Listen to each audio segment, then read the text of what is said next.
কয়েক বছর ধরে বছর জুড়ে ডেঙ্গুতে আক্রান্ত রোগীর সংখ্যা বাড়ছে চট্টগ্রামে। ব্যতিক্রম হয়নি এই বছরও। চলতি বছর চট্টগ্রামে ডেঙ্গু আক্রান্ত হয়েছে ১৪৩৯ জন। এরই মধ্যে শুধু সেপ্টেম্বরে মাসে আক্রান্তের সংখ্যা ৮৪১ জন। এই হিসাবে এবছর মোট শনাক্তের সংখ্যা প্রায় ৫০ শনাক্ত হয়েছে সেপ্টেম্বরে। তাই লাগামহীন এডিস মশার থাবায় আতঙ্ক বাড়ছে চট্টগ্রামে। তাই কারো শরীরে অস্বাভাবিক কোনো উপসর্গ দেখা দিলে চিকিৎসকের পরামর্শ নেওয়ার কথা জানালেন বিশেষজ্ঞরা। চট্টগ্রাম থেকে মোহাম্মদ আলী রাশেদের তথ্যচিত্রে ডেস্ক রিপোর্ট। চট্টগ্রামে ডেঙ্গু আক্রান্তের সংখ্যা দিন দিন বেড়েই চলেছে। দিন যত যাচ্ছে ততই ভয়াবহতা বাড়ছে ডেঙ্গুর। এরই মধ্যে শুধু সেপ্টেম্বরেই এবছরের সর্বোচ্চ আক্রান্ত ও মৃত্যু দেখেছে চট্টগ্রামবাসী। চলতি বছর আক্রান্ত ১৪৩৯ জনের মধ্যে পুরুষ ৭৮১, নারী ৩৮৭ ও শিশু ২৭১ জন। এর মধ্যে মারা গেছে ১৫ জন। আর মারা যাওয়া নারীদের বেশিরভাগই এক্সপান্ডেড ডেঙ্গু শক সিন্ড্রোম ও নিম্ন রক্তচাপের সমস্যায় ভুগছিলেন। প্রাথমিক চিকিৎসায় ওষুধ খেয়েও জ্বর না কমলে রক্ত পরীক্ষায় ডেঙ্গু শনাক্ত হলে চট্টগ্রাম মেডিকেল কলেজ হাসপাতালে চিকিৎসা নিতে আসেন রোগীরা।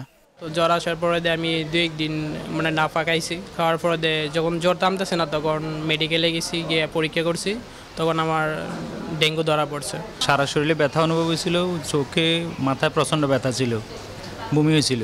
ভর্তি হয়েছি প্রায় ২ দিন, শুক্রবার ভোর রাতে ৪টা বাজে। এখন ট্রিটমেন্ট চলার পর এখন আলহামদুলিল্লাহ ভালো লাগতেছে। তবে এবছর ডেঙ্গু ভয়াবহ রূপ ধারণ করেছে।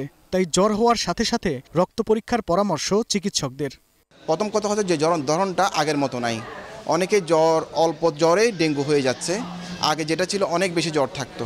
একটা রোগীর ক্ষেত্রে আমরা ডেঙ্গু এনকেফেলাইটিস ব্রেন পর্যন্ত এটা ছড়াই পড়েছিল। তো তাদেরকে আমরা ম্যাক্সিমাম সাপোর্ট দেওয়ার পরও আমরা তাদেরকে ক্রিটিক্যাল ফেজ থেকে রিকভারি করতে পারি নাই। চট্টগ্রাম মেডিকেল কলেজ হাসপাতালের পরিচালক ব্রিগেডিয়ার জেনারেল তসলিম উদ্দিন খান জানান, এরই মধ্যে চালু করা হয়েছে ডেঙ্গু কর্নার। আর পর্যাপ্ত ওষুধ মজুদ আছে বলেও জানান তিনি। এখন ডেঙ্গু রোগীদের চিকিৎসার জন্য সুচিকিৎসার জন্য আমরা আলাদা একটা ডেঙ্গু ওয়ার্ড করেছি এবং ওই ডেঙ্গু ওয়ার্ডে যদি ৫৫ বেডের, এখন ওই ডেঙ্গু ওয়ার্ডে যদি রোগীর সংকুলন না হয় তাহলে আমরা ওদেরকে আমাদের যে সমস্ত মেডিসিন ওয়ার্ডগুলো আছে ওখানে আলাদাভাবে আমরা ডেঙ্গু কর্নার করেছি। কারো যদি ব্লাড ট্রান্সফিউশনের দরকার হয় অথবা প্লাটেলেট ট্রান্সফিউশন দরকার হয় তাহলে পর্যাপ্ত পরিমাণ এগুলো আমাদের হাসপাতালে সাপ্লাই আছে, এগুলো আমাদের ব্যবস্থা আছে। ডেঙ্গুর জীবাণুবাহী মশা নিধনে সরকারি উদ্যোগের পাশাপাশি জনগণের সচেতনতা প্রয়োজন বলে মন্তব্য করেছেন বিশেষজ্ঞরা। Global television news desk.